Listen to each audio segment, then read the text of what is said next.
Hello, ladies. We are on week 4.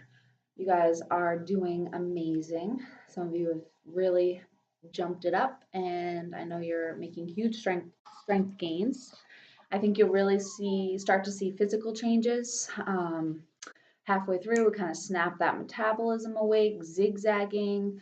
I think you guys are working out pretty good on your higher end of your calories, and your low carb days are really great. So keep on keeping on.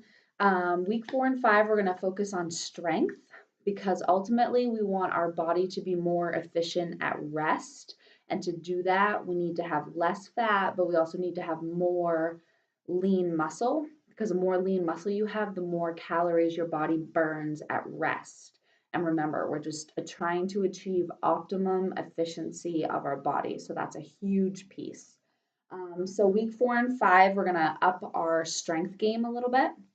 We're going to take out a low carb day. We're going to add in a HIIT day on its own. We've been tacking the HIIT workout onto a strength day, and we're going to move that to its own day. And we're going to break up our strength workouts a little bit. One day is going to be only upper body. One day is going to be only lower body. One day is going to be total body. And then we're going to bring in that HIIT day. So I want you to go pretty heavy this week. I'm going to give you your exercises and I'm going to say 4 to 6 rounds, depending on where you're at. I did have a question about time, and I probably should have addressed this sooner, but we don't rest between sets. We rest between rounds. So whether you go through your upper body exercises and you do 10 commandos, 10 tricep dips, you should really just stack those on. And then at the end of a round, you should take a breather. So you can either do upper body, 1 round, rest, and then continue on upper body, or you could do upper body, 1 round, rest, lower body, 1 round, rest, and then cycle through. I don't want these workouts to be super duper long, so you can tighten them up to your time frame if they're taking a little bit longer. Do less rounds with more reps, or really try to up your game. If your mountain climbers are on a step, bring them down on the floor and do less reps, but make it more intense. So I'll leave that up to you. And this week, I really want 110% and I want maximum effort, but that means wherever you're at. So if I say 4 to 6 rounds, you use your best judgment as to what you can do. So your new exercises this week, upper body, we pretty much have the same.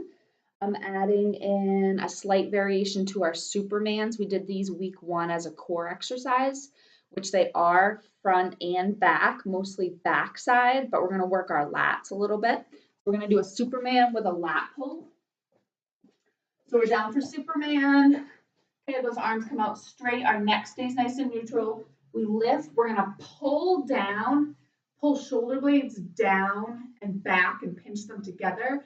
Then go straight and then lower. So you come up, pull, shoulder blades down and back, and straight. Up, pull, and back down. Okay, so that's a part of our upper body exercise this week. It's a Superman with a lat pull.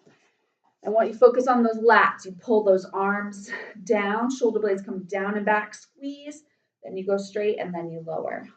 I'm also tacking on burnouts this week. So just to really challenge our muscles and try to get some strength, we're going to do an upper body burnout and a lower body. Your burnouts are, for upper body, is a plank walk. You're going to plank walk as long as you can. Okay, it's a burnout. So you're up in your high plank, you're just walking side to side till you can't do any more. And your other one is push-ups with a clap to failure, as many as you can do. When your form starts to go, that's when you're done. Okay, so we're tacking on burnouts on the end of our workouts. Lower body, we're adding in a curtsy lunge.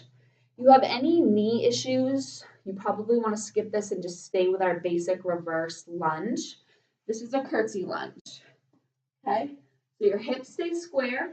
Sorry, I got my lighting issue today again. Okay, hips stay square. I take a step back and to the side and curtsy and curtsy. Okay, so I'm not doing this. I'm not twisting on my knee. I'm just taking a step back, dropping, but my hips pretty much stay square. And that foot goes slightly back and to the side. Okay, these target that outer part of your quad a little bit more. But if you do anything, if you feel anything in your knee, just stick with a basic reverse lunge here, okay? But we're trying to add just that little bit of twist in, okay? That foot goes down and back, curtsy lunge, side to side. Okay, if you have a mirror, maybe try to do those in front of the mirror so you're not watching those hips twist all over the place. You're keeping them square, and that foot is dropping behind and back, curtsy. We're doing a squat with a kick. Last week we did a lunge with a quick kick. This one's squat with a kick. So basic squat, down, you're gonna come up, kick, down, kick, boom, boom. Those are really good. Working in different planes of motion, a little bit extra to get that leg up and kick, activate your core a little bit. Those are great.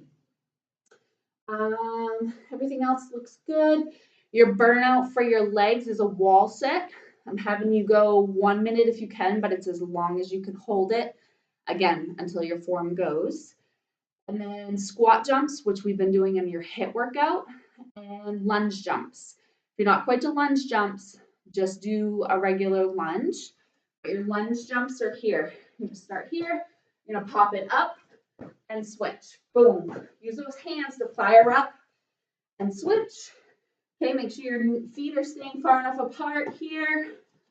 Boom, boom. Okay, we don't want to be here and having our knee bow out over our foot. Okay, so you're gonna step it back, switch. Okay, you can kind of work your way up on these two if you just want to be down. You can do a little pulse and a little skip hop. Boom. Okay, so you can work up to those. Your HIIT day stays the same. We're just bumping up our intensity to 40 seconds on. Your combo day is going to be 3 rounds upper body, 3 rounds lower body, and a little bit of core. We're sticking with bird dogs this week. We're on our hands and knees, opposite arm and leg reach, and we're going to add a butterfly crunch in. I'm going to show you this one. So this is like our basic crunch, but our heels are going to be together. So you're going to come down on the mat, heels come out and together. Okay, we inhale in, exhale up, and we bring those knees up to our elbows. Inhale down, exhale up. Okay, so we're just working that core in a little bit different way. We got those elbows out wide and our heels together. So when we crunch it up, it's knee to elbows out wide. That's your butterfly crunch. So that's week 4. We're bumping it up. Please reach out to me if you need a modification. And again, I'm asking you to push yourself, but to also be safe. So if you have any questions, let me know. Have a great day.